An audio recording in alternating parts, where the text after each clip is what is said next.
Oke, selamat pagi semuanya. Selamat bertemu kembali kita di mata kuliah Mekanika Bahan. Kita akan melanjutkan materi tentang lenutan balok ya.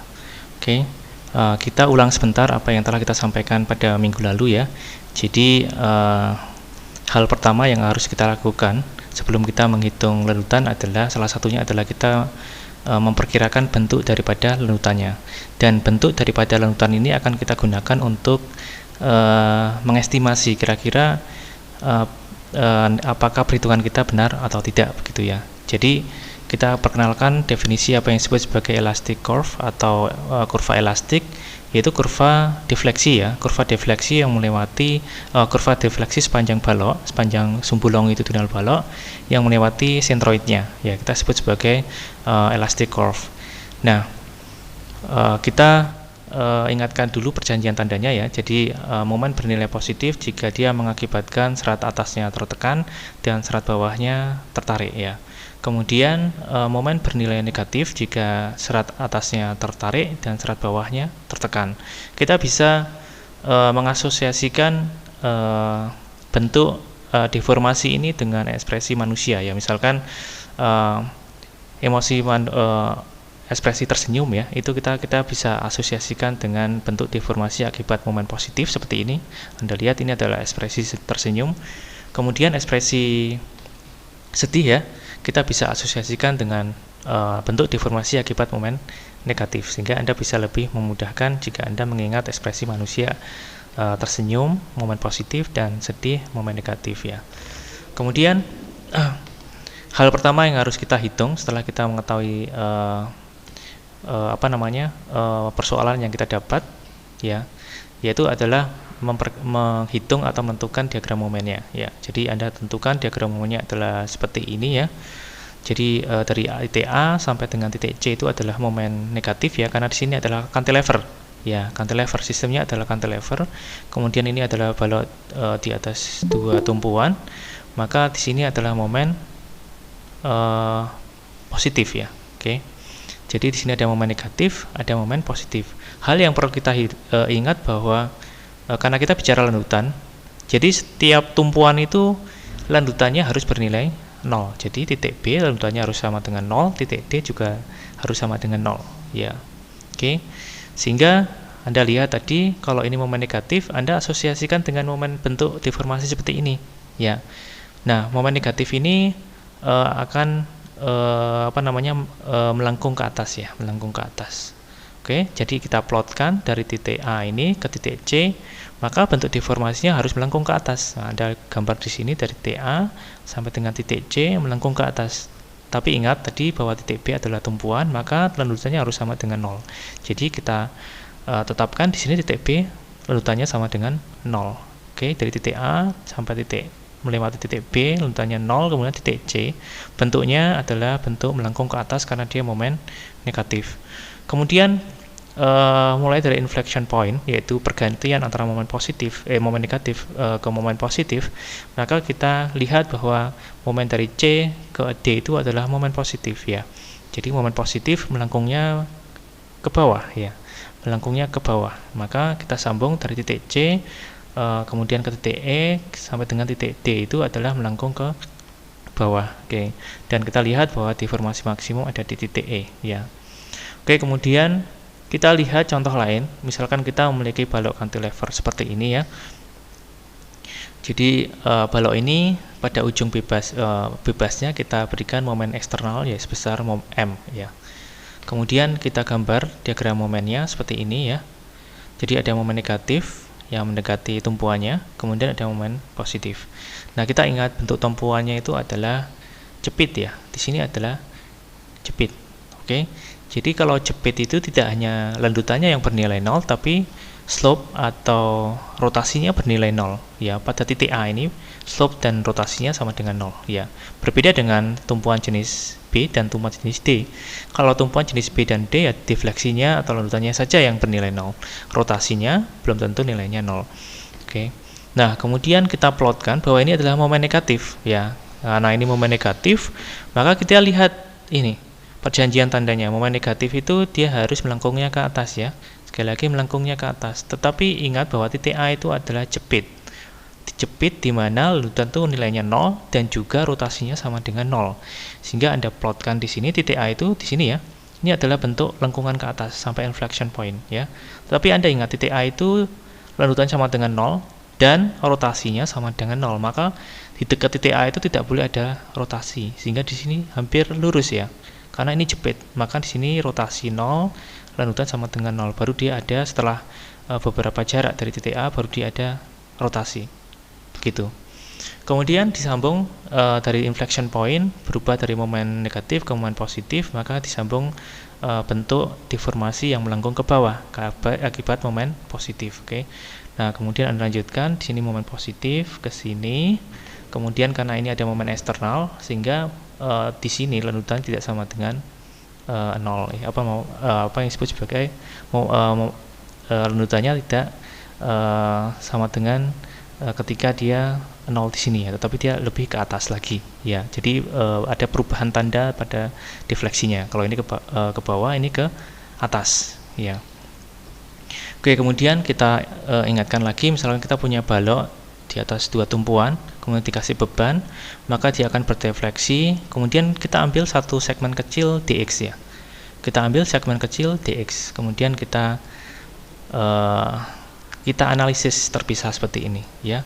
Jadi ini adalah penampang daripada baloknya ya. dx itu adalah, sekali lagi tadi adalah definisi daripada kurva elastis adalah dia melewati sentroidnya, dia melewati garis netralnya. Kalau melewati garis netralnya, maka strainnya di situ sama dengan 0, deformasi di situ sama dengan 0. Kemudian kita selain dx ya, kita ambil juga ds yang di atasnya sejarak y dari garis netral ya, itu adalah ds, yaitu d itu dx dan ds itu adalah segmen kecil ya dari balok ini. Oke. Jadi ds itu sejarak y daripada garis netral. Oke. Nah, kemudian karena dia melengkung, maka ada yang disebut sebagai pusat lengkungan ya, atau pusat rotasi, pusat lengkungan, yaitu dia berada di luar baloknya, yaitu misalkan seperti ini ya. Jadi ini adalah penampang kita setelah ini, sebelum deformasi ya. Ini setelah deformasi. Nah, kalau dia melengkung, pasti ada yang disebut sebagai titik lengkungnya ya. Titik lengkungnya ada di luar baloknya ini ya, di luar baloknya. Jadi O aksen ini adalah titik lengkungnya, seolah-olah ada titik putarnya di luar baloknya. Jadi O aksen. Jadi jarak antara titik segmen dx ke O aksen itu adalah rho ya. Oke, rho. Nah, kemudian tadi jarak daripada ds ya, ds ke O aksen ya ini rho dikurangi y ya, itu sama dengan jaraknya ya. Rho kan sampai sini, berarti rho kurangi y adalah jarak dari titik putar ini ke ds ya. Nah, kemudian kita bandingkan bahwa sebelum deformasi itu dx itu sama dengan ds ya. Sekali lagi dx sama dengan ds. Setelah berdeformasi, maka dx itu akan menjadi dx aksen dan ds itu akan menjadi ds aksen ya. Yang berbeda di sini adalah dx aksen itu sama dengan dx karena dia berada di garis netral, sehingga strainnya itu sama dengan tidak mengalami perubahan ya, karena dia berada di garis netral. Tetapi untuk serat-serat yang lain yang dia berada di bawah atau di atasnya garis netral itu mengalami perpendekan ataupun perpanjangan ya. Kalau dia momennya positif seperti ini, maka serat atas akan tertekan, serat bawah akan tertarik, sehingga ds aksen ini adalah bentuk yang tertekan atau dia mengalami pemendekan ya, sehingga ds itu tidak sama dengan ds aksen, tetapi dx sama dengan dx aksen. Maka dx aksen ini kita ubah lagi ekspresinya menjadi dx ya. Oke. Kemudian semua serat ya selain yang berada di garis netral itu mengalami regangan aksial, regangan normal ya. Ya. Maka regangan normal misalkan di dx kan tidak terjadi, tapi di ds itu terjadi. Jadi ds tidak sama dengan ds aksen, mengalami pemendekan. Nah, berapa sih regangan normalnya? Yaitu regangan normal Anda bisa ingat lagi mata kuliah bahan ya, bahan. Kemudian Anda bahwa kita kenal bahwa disebut sebagai regangan itu adalah panjang akhir ya, panjang akhir dikurangi panjang awal dibagi dengan panjang awal, sehingga karena ini panjang akhirnya adalah ds aksen ya, kemudian panjang awalnya ds, maka dibagi dengan panjang awal ds juga ya. Kemudian kita korelasikan ds ini dengan dx ya. Nah, seperti ini, jadi ds itu sama dengan dx. Anda lihat bahwa ketika dia belum berdeformasi, maka ds itu sama dengan dx. Ya, lebarnya sama. Ya, maka di sini Anda lihat ketika ds sama dengan dx, padahal dx itu Anda lihat jaraknya dari titik putarnya ini adalah rho ya.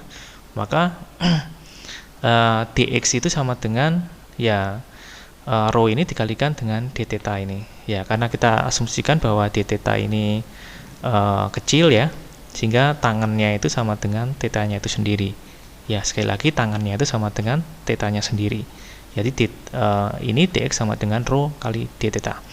Kemudian berapa sih ds aksen? Kita bisa hitung bahwa jaraknya ds itu tidak sama dengan rho, tapi rho dikurangi y ini ya, dikurangi y karena di sini, sehingga rho kurangi y dikalikan d theta. Kemudian kita masukkan rumus-rumus hasil perhitungan kita tadi ke sini ya. ds aksen kurangi ds bagi ds, sehingga mendapatkan rumusan seperti ini. Kemudian kita bisa mengeliminasi ekspresi yang sama. D theta adalah di sini, ada d theta di sini, ada d theta di sini. Kita bisa eliminasi, hilang semua. D theta-nya hilang. Kemudian tinggal rho kurangi y dikurangi rho. Nah, kalau rho kurangi y kurangi rho, ya rho-nya juga hilang kan, sehingga tinggal minus y. Ya, minus y dibagi dengan rho sama dengan ini regangan. Oke. Nah, kemudian kita dari sini kita dapatkan rumusan seperti ini. Jadi seper rho ya, seper rho itu sama dengan minus regangan dibagi dengan y.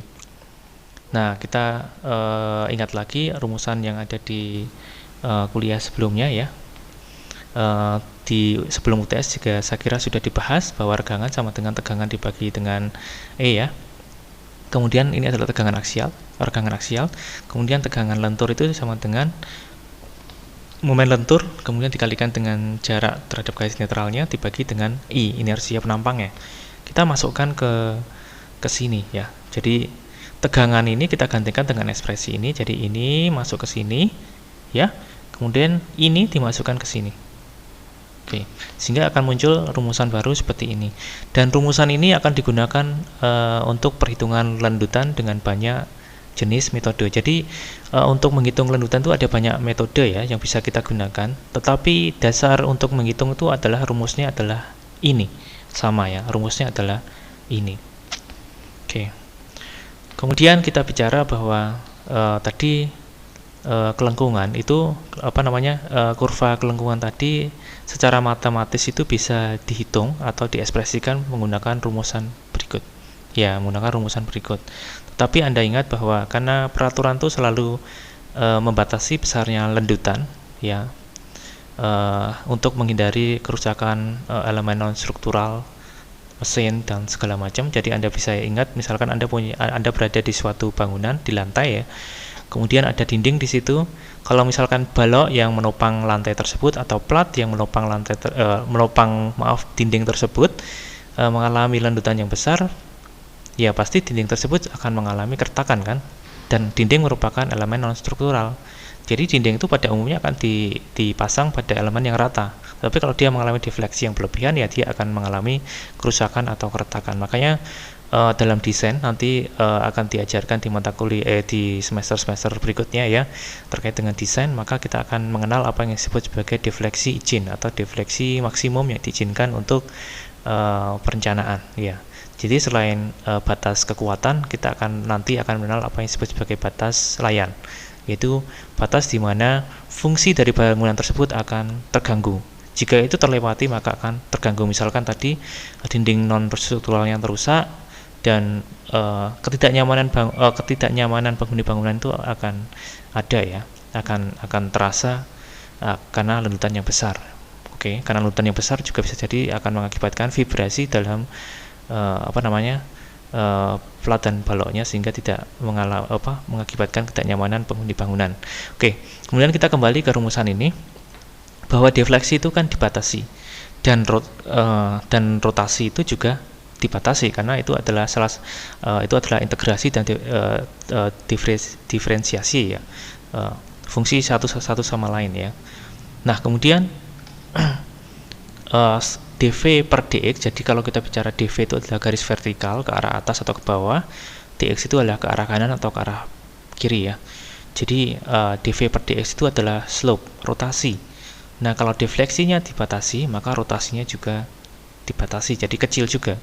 Nah, kalau ini kecil, kita anggap nilainya adalah 0 ya, maka ya 0 dikuadratkan ya tetap 0 gitu, sehingga 1 plus 0 sama dengan 1 ya. 1 kalau dipangkatkan juga tetap 1 kan, sehingga d kuadrat v per dx kuadrat ya tetap dibagi 1 sama dengan d kuadrat v per dx kuadrat ya, seperti ini ya. Jadi ini sangat kecil, karena ini sangat kecil maka mendekati 0, sehingga hanya ekspresi ini yang ada seperti ini ya. Ini adalah rumusan kedua yang penting yang digunakan untuk menghitung landutan. Jadi d kuadrat v per dx kuadrat sama dengan m dibagi dengan ei ya. Oke. Kemudian kita ingat bahwa tadi ya, momen positif dia serat atas akan tertekan, serat bawah akan tertarik dan sebagainya. Ini adalah tanda positifnya. Kemudian kita harus ingat kondisi batas ya, kondisi batas di mana landutan akan kita hitung ya. Jadi kondisi batas nanti akan sangat berguna bagaimana kita menentukan besarnya landutan, karena kita tidak bisa menghitung tanpa mengetahui kondisi batas ini, karena ada beberapa unknown yang harus kita eliminasi, sehingga harus ada suatu fungsi, misalkan suatu fungsi yang diketahui ya, misalkan ketika landutannya sama dengan 0, ketika rotasinya sama dengan 0 dan sebagainya, tergantung dari kondisi batas atau kondisi tumpuannya. Nah, sini kondisi tumpuan untuk roll ya, tapi letaknya di ujung, jadi landutannya sama dengan 0, momennya sama dengan 0, ini adalah untuk roll. Kemudian sama dengan sendi ketika dia di ujung, sama dengan tadi roll. Kemudian ketika dia ada di tengah ya, ketika ada di tengah, maka kalau tadi momennya sama dengan 0, ketika di tengah momennya tidak selalu sama dengan 0 ya, kecuali kalau momen kiri dan momen kanan saling saling menghabiskan ya, dia bisa 0. Nah, kemudian ini yang pasti adalah landutan sama dengan 0 tumpuannya ya. Kemudian sama juga ini sendi ya, ketika di tengah ya dia sama dengan 0 ya landutannya. Oke, kemudian kita bicara jepit ya. Jepit itu selain landutan sama dengan 0 tapi juga rotasinya sama dengan 0. Kemudian kalau free end ya geser sama dengan 0, momen sama dengan 0. Kecuali tadi ya, kalau tadi kita kasih contoh, belum, mungkin nanti akan kita bahas.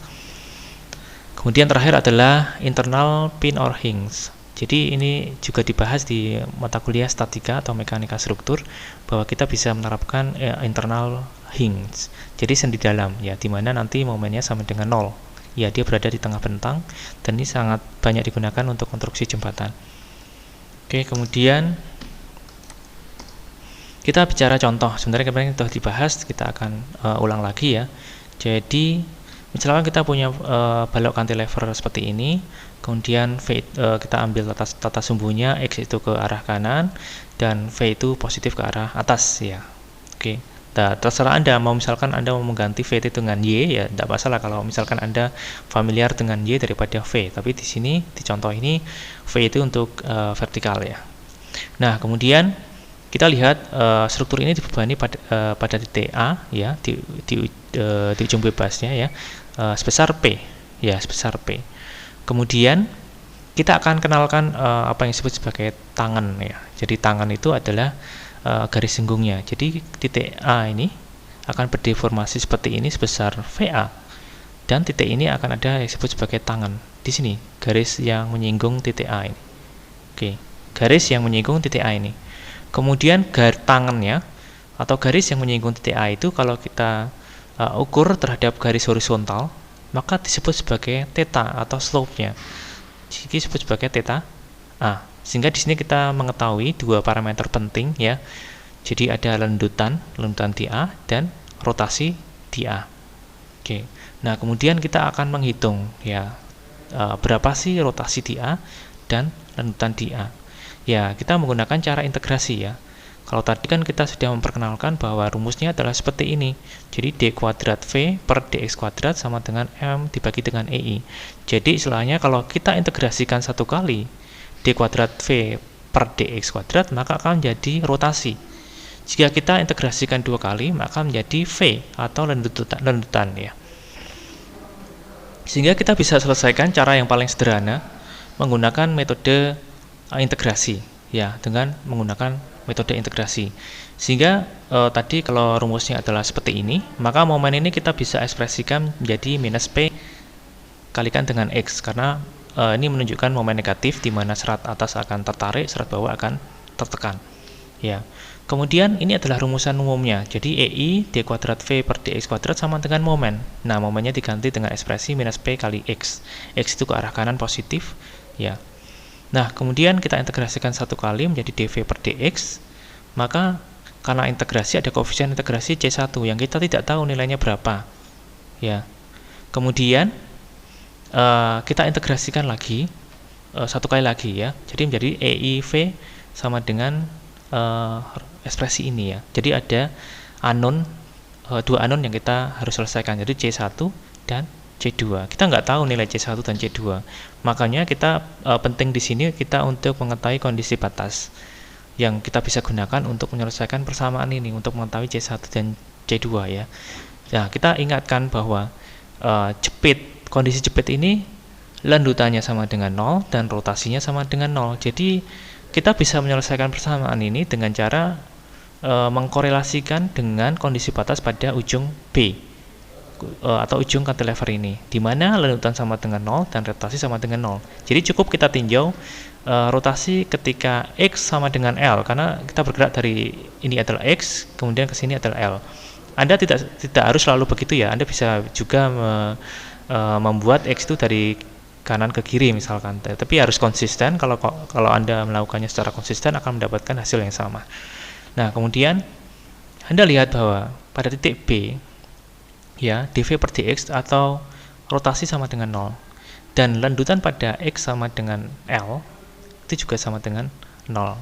Jadi Anda masukkan untuk rumusan ini, karena dv per dx kan, jadi dv per dx nya Anda masukkan sama dengan 0, tetapi X nya Anda ganti sama dengan L ya, ketika di ujung sini rotasi sama dengan 0 seperti ini ya. Kemudian di sini Anda masukkan juga lendutan sama dengan 0, berarti ini sama dengan 0, tapi X-nya ini kita ganti dengan L ya, ini juga kita ganti dengan L, maka dapatkan ekspresi ini. Nah, ekspresi yang pertama ini sudah bisa kita selesaikan tadi. C1 sama, kita bisa mendapatkan nilai C1 ya, sehingga C1 sama dengan PL kuadrat per 2, dan C2 juga kita sudah dapatkan. Kalau C1 dan C2 kita dapatkan, kita balikkan lagi ke persamaan awal di sini ya, sehingga menjadi seperti ini. Kemudian kita ingin mencari nilai pada titik A ya, titik A kan di sini. Jadi ketika X sama dengan 0 ya, Anda masukkan X sama dengan 0 di sini, X sama dengan 0 di sini, X sama dengan 0 di sini, X sama dengan 0 di sini gitu ya. Ya, sehingga Anda dapatkan theta A sama dengan sekian dan lanjutan pada titik A sama dengan sekian. Oke. Ini adalah metode pertama, yaitu dengan cara integrasi. Kita ambil contoh yang kedua ya, yang sedikit lebih kompleks. Ya, jadi misalkan kita ada balok di atas 2 tumpuan tetapi diberikan beban rata bentuk segitiga. Ya, Anda sudah belajar dalam mata kuliah statika bagaimana menghitung diagram momennya ya. Kita tidak akan bahas lebih lanjut di sini, tetapi kita dapatkan bahwa momennya memiliki ekspresi seperti ini ya. Momennya memiliki ekspresi seperti ini.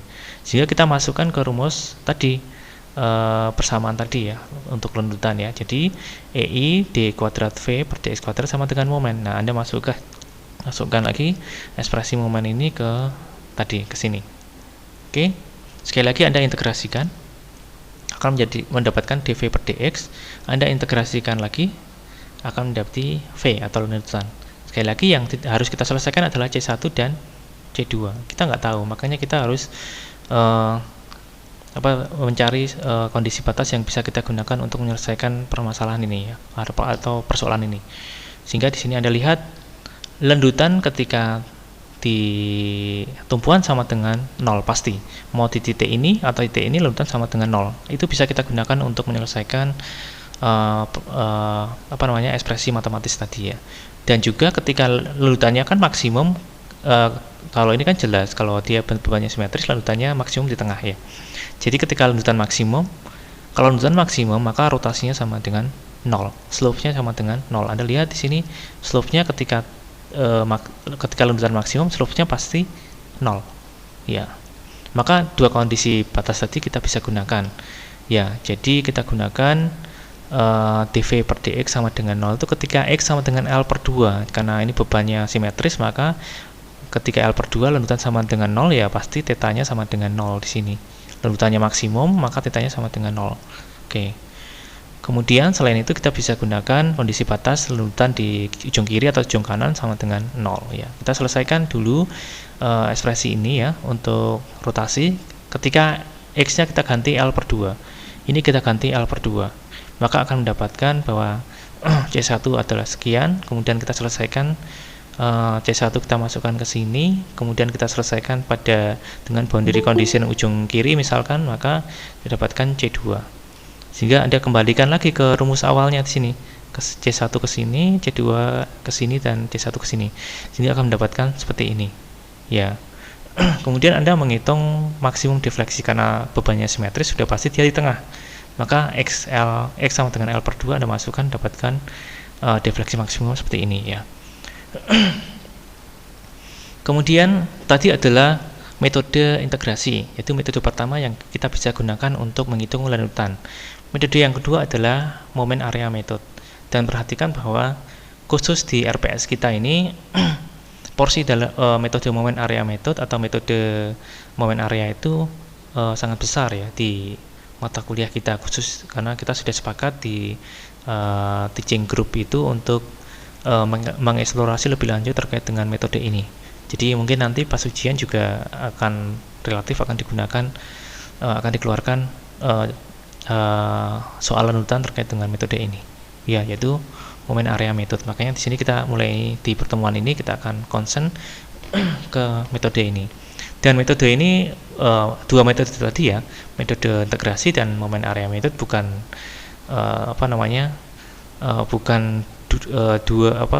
bukan satu-satunya metode yang bisa digunakan untuk menghitung defleksi. Ada banyak lagi metode yang dapat digunakan ya, masing-masing memiliki keterbatasan, tapi di sini kita akan mengeksplorasi lebih lanjut terkait dengan moment area method ya. Gitu. Tadi kita sambungkan terhadap ekspresi yang tadi ya, karena tadi kita sudah turunkan, kita dapatkan ini ya, d kuadrat v per dx kuadrat sama dengan moment EI ya. Ini adalah rumusan penting, mau pakai cara integrasi, mau pakai moment area method ya, dasarnya sama ya. Jadi kita ingat lagi, EI d kuadrat v per dx kuadrat itu sama dengan moment ya. Kalau kita integrasikan satu kali ya, atau enggak kita pisahkan ya.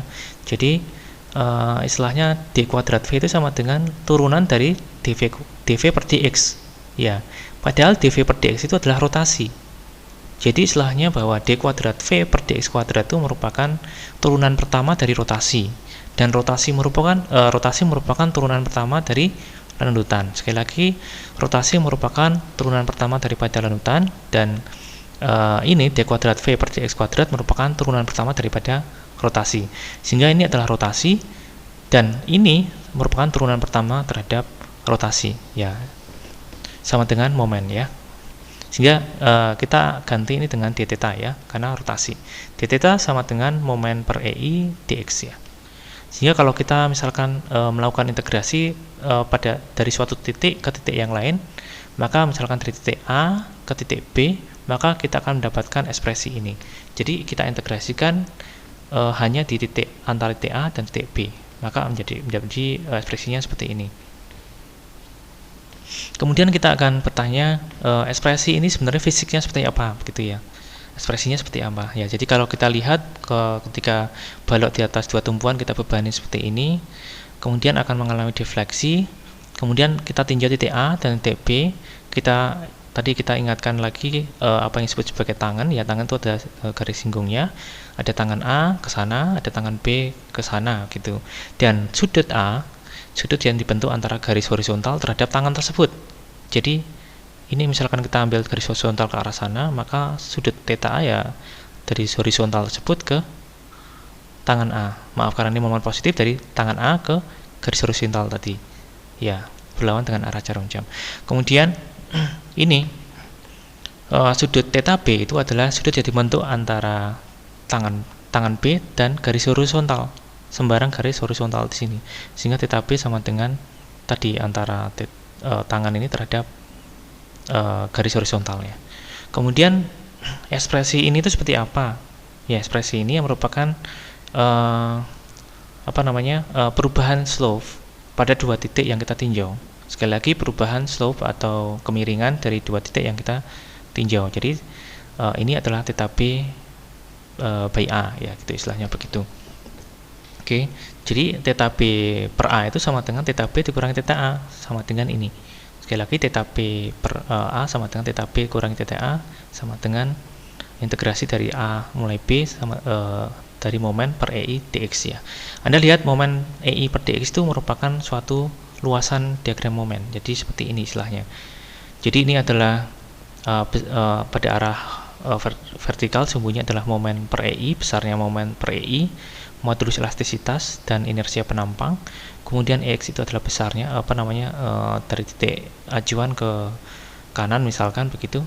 Maka kita dapatkan misalkan kita memiliki diagram momen seperti ini, maka ya ekspresi ini merupakan ya luasan, ya. Integrasi ini dari titik A ke B sama dengan integrasi luasan bidang momen per EI pada mulai titik A ke titik B, ya, mulai titik A ke titik B. Ini merupakan ekspresi dari ini, sehingga kita bisa menemukan ini disebut sebagai teorema yang pertama, ya, bahwa kita bisa menemukan bahwa kita tidak harus melakukan integrasi, ya, tetapi karena integrasi ini bersesuaian dengan luasan, maka kita cukup melakukan perhitungan luasannya saja. Jadi akan berubah dari matematis ke numerik, ya, atau semigrafis begitu, ya. Oke, ini adalah yang pertama, ya. Oke.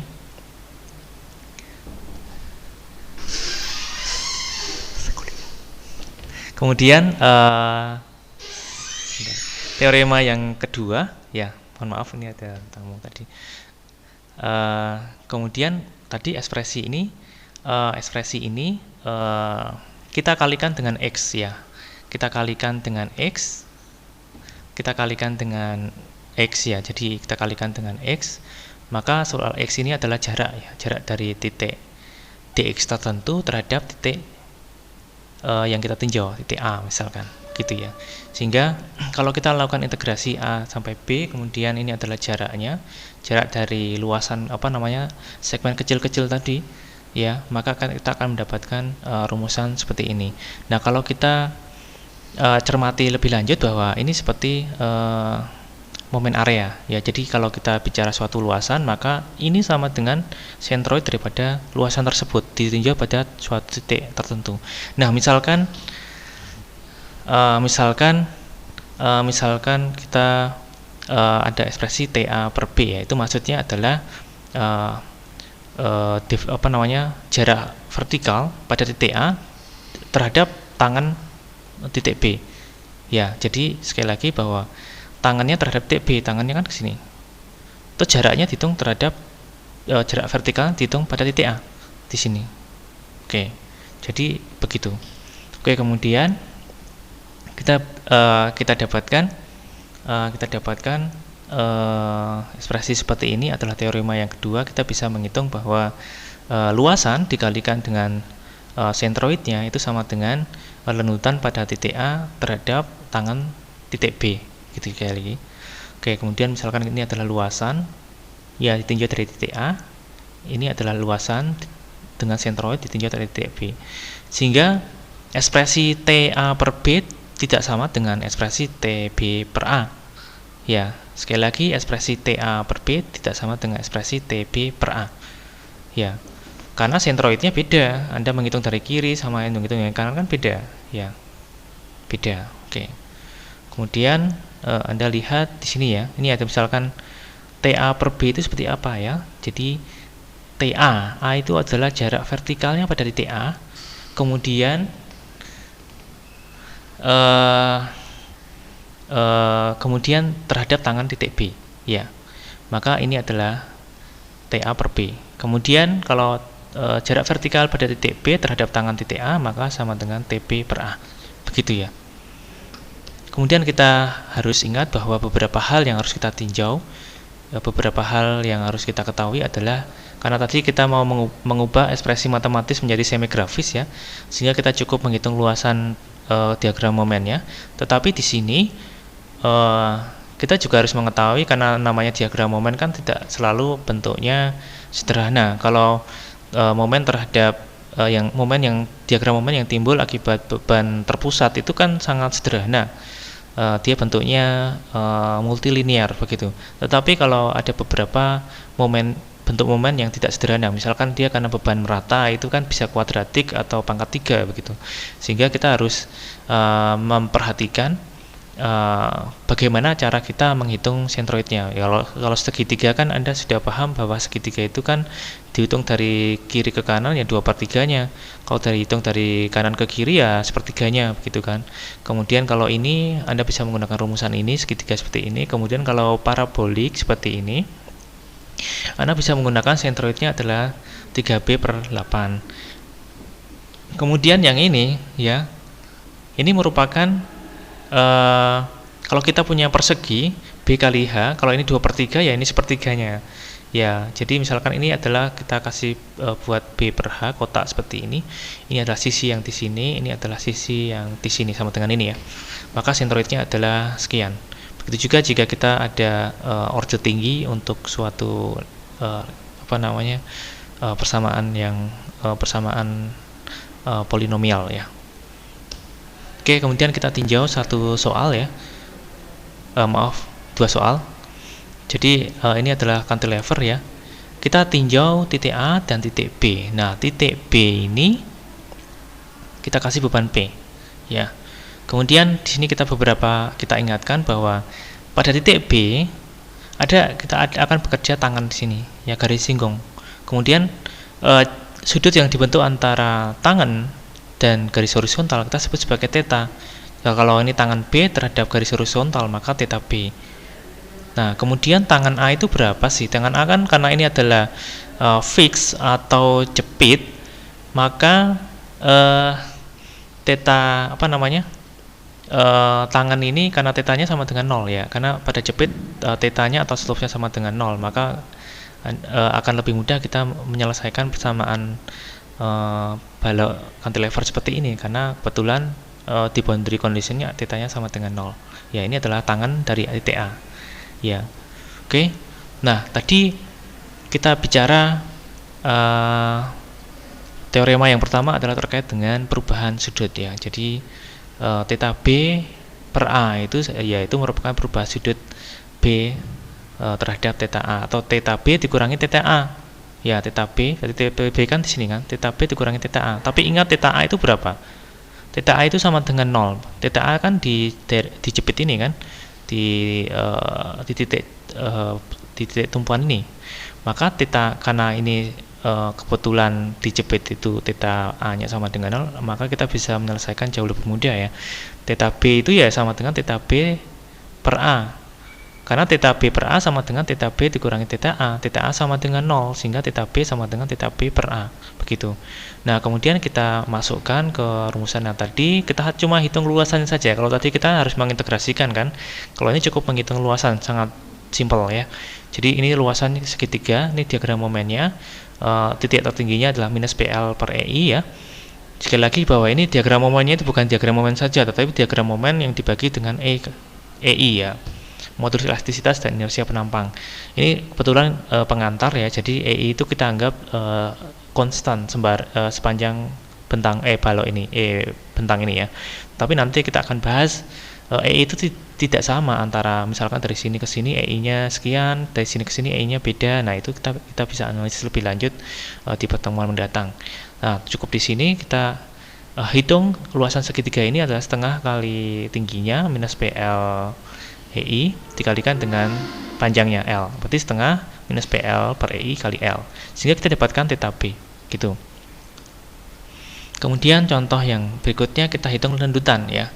Nah, kita kita ingatkan lagi definisi tadi ya, theta C per A dan theta B per A. Kalau theta C per A itu adalah jarak vertikal pada titik C terhadap tangan pada titik A. Nah, kebetulan ini kan karena jepit, maka tangan pada titik A itu kan begini. Ya, 0 ya. Tangan pada ini tetanya sama dengan 0, maka tangannya adalah ini. Ya, maka TCA ya sama dengan delta C ini. Ya, kemudian ada TB per A. Jarak vertikal pada titik B terhadap tangan titik A. Sekali lagi, jarak vertikal pada titik B terhadap tangan titik A. Berarti ini. Tangan A kan ini kan. Berarti B kan di sini. Berarti jarak vertikalnya adalah dari titik ini ke titik ini. Dari titik B ke tangan A, begitu. Nah, kemudian karena ini adalah bentuknya cantilever kan sangat mudah. Jadi kita ingatkan bahwa landutan di sini sama dengan 0 dan tadi juga rotasi sama dengan 0. Sehingga landutan di B sama dengan TB per A.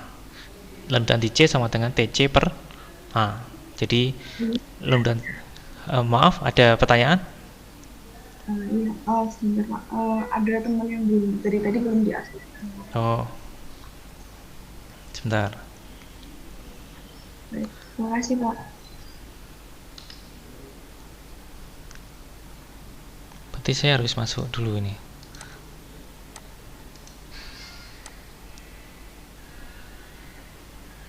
Sudah ya? Sudah, kembali lagi ke sini ya. Oke, kemudian tadi theta B, maaf nih banyak tamu juga. Oke, saya di kampus di ruangan ada yang banyak mencari, mohon maaf. Oke, tadi sampai sini ya. Jadi theta B per A itu sama dengan jarak vertikal B terhadap tangan A, sehingga kita bisa menghitung theta C per A sama dengan jarak vertikal C terhadap tangan di A, begitu. Sehingga kita bisa menghitung seperti ini. Jadi kalau tadi kita menghitung sudut itu dengan cara luasan saja, kalau kita menghitung landutan ya luasan dikalikan dengan sentroid dari luasan tersebut. Sekali lagi, landutan sama dengan luasan dikalikan dengan sentroid terhadap luasan tersebut. Nah, kalau kita bicara theta B atau sama dengan theta B terhadap tangan A, ya maka kita tinjau titik B karena kan jarak vertikalnya terhadap titik B. Titik B di sini kan? Titik B di sini kan? Nah, kemudian luasannya dari titik A ke B kan cuma sekian. Ya, L per 2. Dan tingginya adalah minus M0 per EI. Jadi ini luasannya adalah ini minus M0 per EI kalikan dengan L per 2. Kemudian dikalikan dengan sentroidnya. Sentroidnya terhadap titik apa? Karena kan kita cari titik landutan di titik B, maka sentroidnya terhadap titik B juga. Maka di sini sentroidnya terhadap titik B adalah L per 4, maka ditulis di L per 4. Maka kita dapatkan ini. Kemudian kita hitung landutan di C ya, sama dengan TC per A. Ya, TC per A, maka di sini kita lihat karena TC per A, maka dihitungnya luasannya dari A ya. Maka dari A pakai keseluruhan luasan ini. Ya, minus M0 per EI. Kemudian ini adalah L ya. Jadi minus M0 per EI dikalikan dengan L dikalikan sentroidnya. Sentroidnya terhadap titik apa? Karena kita meninjaunya terhadap titik C ya. Maka di sini kita lihat sentroidnya adalah L per 2, tepat di sini, tengah sini ya, L per 2, sehingga kita dapatkan landutannya adalah sekian. Ini kebetulan belum ada nilainya, tapi saya kira bisa nanti di pertemuan berikutnya kita akan coba berikan angkanya, sehingga akan lebih